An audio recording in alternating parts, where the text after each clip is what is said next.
Hey everybody, welcome to U.S. History Flipped. I'm Mrs. Clemens, and Mr. Marshall couldn't be here with us today. Oh, boo. Alright, so the U.S. History Flipped, let's get to it. We are reviewing for our 25-week test, which includes industrialization, immigration, urbanization, the West, progressive era, and imperialism. Good times had by all. And this is part one. We have a part two that's coming up a little bit later.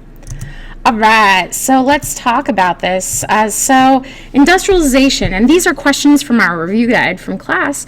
Why did companies form corporations? Well, basically, they wanted to reduce the amount of risk. So, and this is something you talk more about in economics class, the whole idea of a sole proprietorship versus a partnership versus a corporation. So that's definitely part of it.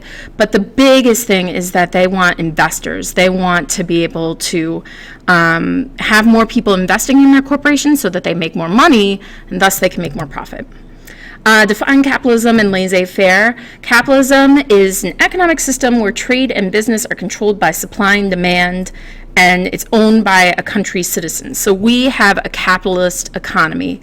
And laissez-faire is the idea where the government stays out of, the country's economy. Now, the time period that we had the most pure system of capitalism, the most laissez-faire, was during the whole industrialization period, during basically from 1865, the end of the Civil War, through 1900, before the Progressive era, where basically government is not getting involved. They're saying, workers, yeah, it sucks to be you. We know that working conditions are tough. Oh well, corporations, you could do whatever you want. So that's why we need to know about that. Why were Carnegie, Rockefeller, Morgan, and Ford important to industrialization? Well, let's talk about each of them. Carnegie, he was the big steel guy, and so that's why out in Pittsburgh they're called the Steelers, because that's where he was kind of based out of. And so he was the kind of guy that he also owned coal, and he also owned railroads, all the different things that he needed to be able to make the steel. And so he was a robber baron.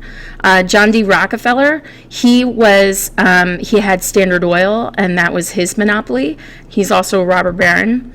J.P. Morgan was a banker, and then eventually, as Carnegie, finally retired and whatever, he bought Carnegie Steel, and he was a robber baron also. And then Henry Ford, he's one of the first people to use the assembly line. Obviously, he makes automobiles, and he's extremely successful with that. All right, so what is a robber baron? Basically, an industrialist who, in the way that he conducts his business, he takes advantage of his workers, trying to increase production and profits. What's a philanthropist? Well, that's the other side of this whole thing. Even though these guys were really, really wealthy, they did give to charity. So an individual who gives large amounts of personal wealth to charity and organizations to improve the lives of others. Like Carnegie gave to libraries, and J.P. Morgan set up museums, and John D. Rockefeller did some work with colleges. Why did these guys believe in social Darwinism? Well, it's kind of a rationalization technique. It's so that they could justify their treatment of the workers, with this idea that, they deserve to be really rich because they're smarter and they work harder, whereas these guys that are working for them are just dumb and lazy. All right. I told you guys that I would be putting in an Easter egg, they're called, an extra thing that if you watch this, you get 5 bonus points on the test. And so here's my thing. 7 is my lucky number. That's not a hard thing to kind of guess, but it is my lucky number because when I was 7 years old, I got 7 stitches, and the bus that I rode, my school bus, was Route 7. And my birthday is April 7th.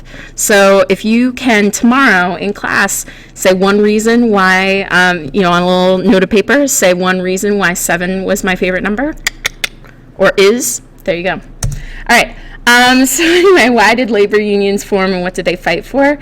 They were trying to improve working conditions, get better pay and child labor, 8-hour workday, things like that. What's urbanization? The growth of cities. What was life like? Well, obviously it wasn't all good. There's a lot of disease. It's unsanitary. There's a high crime rate. It's very densely populated. There are some good things, but generally for the poor, things were not good. What were working conditions like in the factories? Well, again, this is a negative thing. Really long work week. They're not making a lot of pay. There's no such thing as minimum wage. It's dangerous. Poor ventilation. There's fires, all kinds of crazy stuff. Child labor. Women get paid less than men. It's a pretty nutty situation. All right, so now we're on to immigration. Why was immigration not limited prior to the 1900s? They want the cheap labor. All right, they want these guys so they can pay them as little as possible. Why were strict immigration laws passed in the early 1900s? Why did they then change? And now at this point, the workers are getting more power, and they're saying, if these immigrants keep coming in, they're going to keep taking our jobs, and they're going to be working for less pay, and then we're going to lose our jobs, and they weren't happy about that. What was the purpose of the Chinese Exclusion Act and the Gentleman's Agreement? To limit immigration from China and Japan. It's kind of right in the word, exclusion. And then define the term nativism, an increased dislike of immigrants. And definitely we end up with anti-immigrant legislation like this, and prejudice. And we're going to be talking more about that when we get to the 1920s. And then the last one, what was the difference between old and new immigration? Old immigration was Northern and Western Europe, and new immigration was Southern and Eastern Europe.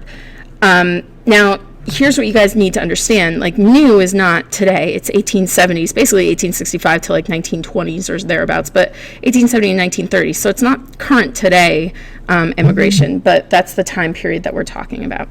All right, folks, I hope you study for your test, and I hope you do well. I know you can do it.